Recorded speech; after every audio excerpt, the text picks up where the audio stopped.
when development comes to town. Hello and welcome to Happy Town, Minnesota. Here in Happy Town, we consider ourselves lucky. There's a lake on the edge of town with a nice public beach and great fishing. The kids love riding their bikes to and from school on the new trail system. And if you stop by downtown, you'll find everything a person could want. A coffee shop, restaurants, library, grocery store, and even ice cream with sprinkles. Even though we're less than an hour from the Twin Cities, it feels like a different world out here. If you head out into the country for a bike ride or a Sunday drive, you'll see small farms, rolling hills, forests, prairies, rivers, and streams. Super Dew Park is one of the best places in the area to go skiing in the winter, and the fish fry at the Streamside Cafe lures tourists from miles around. Happy Town is a great place to live at any time of the year, but especially in the fall when the apples are ripe and the leaves in the forest turn red and gold.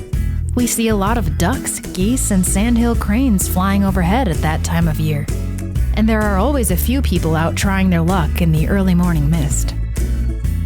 Think that Happy Town sounds familiar? In fact, it's a lot like many of our real-life cities just outside the Twin Cities metro and near the St. Croix River. But let's stop a moment and imagine what Happy Town might look like 50 years from now. Will it stay the same, or will it get bigger? Will there still be farms and woodlands, or will it begin to look like a giant suburb? What can you do now to create a legacy for the future and ensure that Happy Town remains happy when your kids and grandkids are grown? In reality, the question isn't if development will come to town, but when and how much.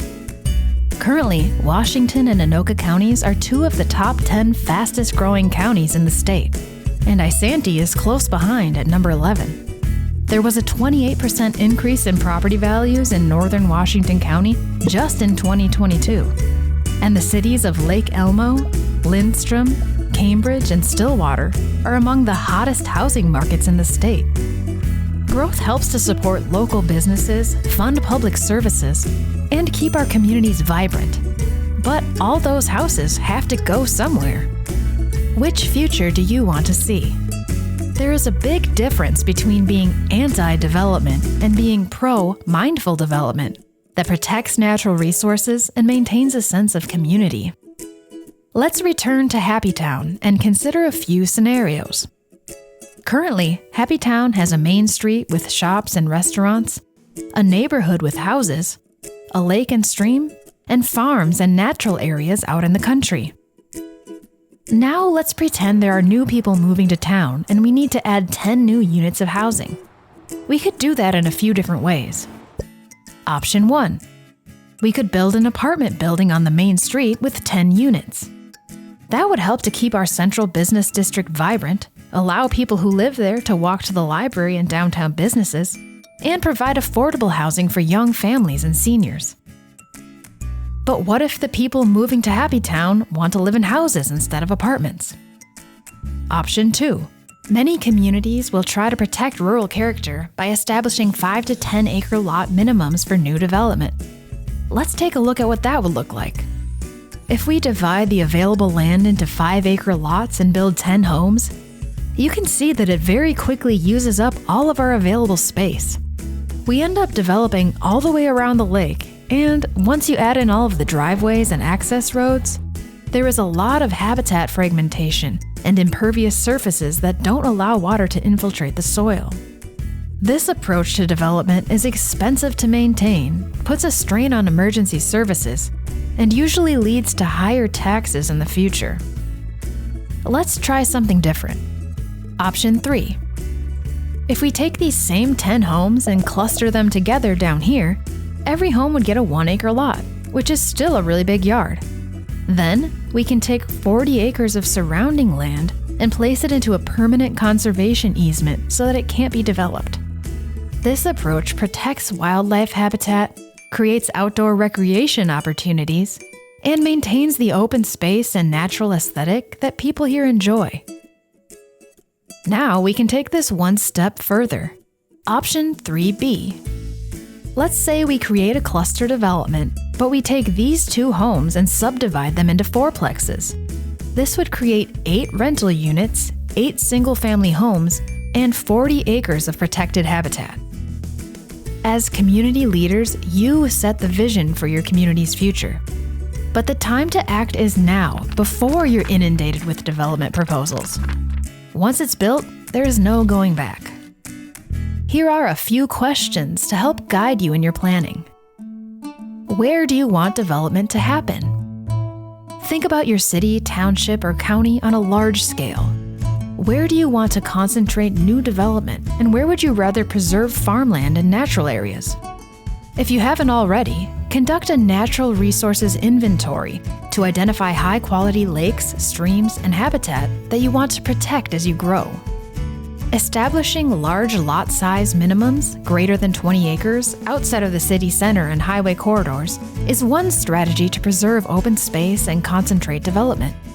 You can also create overlay districts to establish more protective rules in sensitive areas, near lakes and wetlands, for example, where development would have a bigger impact.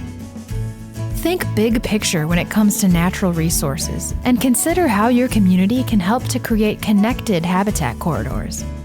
One example to consider is the Washington County Land and Water Legacy Program, which uses a special voter-approved fund to strategically buy high-quality habitat for permanent protection.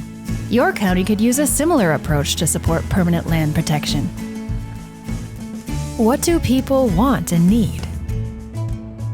One of the best parts about living in a small town is the sense of community.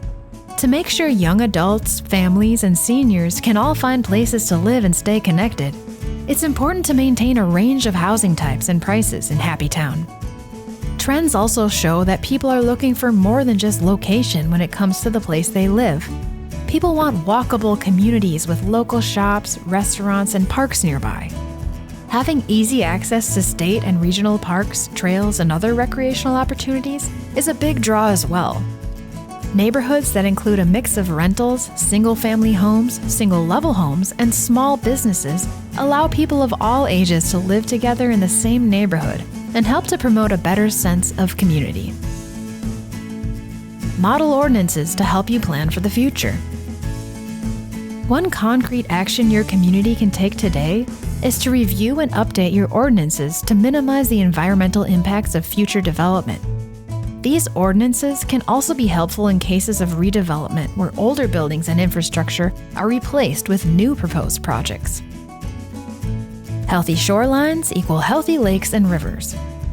The Minnesota Department of Natural Resources has a model shoreland ordinance that cities, townships, and counties can adopt to protect lakes, rivers, and streams. That model and other DNR guidance offer innovative suggestions for better development, land alterations, and vegetation management within shoreland zones. If your community is part of a watershed district or watershed management organization, there may be additional shoreland and buffer rules that can be modeled to create more local and regional alignment and clarity. You can also establish buffer protections for more unconventional shorelines like wetlands that help store and filter runoff. There are already existing buffer regulations on agricultural land to mitigate potential pollution from farm fields. The Minnesota Buffer Law requires buffers of perennial vegetation 50 feet wide along public waters like lakes, rivers, and streams, and 16.5 feet wide along public ditches. Minimal Impact Design Standards. Minimal Impact Design Standards, MIDS, include stormwater volume performance goals for new development, redevelopment, and linear projects like roads and trails. Adopting these standards can help to protect your community from flooding, reduce stormwater runoff pollution to lakes, rivers, streams, and wetlands, soak more water into the ground to recharge groundwater aquifers that are used for our drinking water, and reduce short and long-term infrastructure costs. MIDS can be applied to residential subdivisions and commercial developments, as well as development and redevelopment projects on single lots near lakes, rivers, and streams. There is an ordinance guidance package to help communities learn more about MIDS and adopt the standards into ordinance.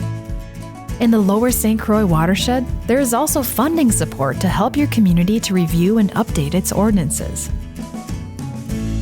Stay happy, Happy Town! As a community leader, you have a lot on your plate, but you don't have to do it alone. If you're ready to start planning ahead for Happy Town's future, contact the Lower St. Croix Watershed Partnership today to learn more and schedule a workshop for your council. Happy Town is a pretty great place to live, and with your help and thoughtful planning, it will stay that way for years to come.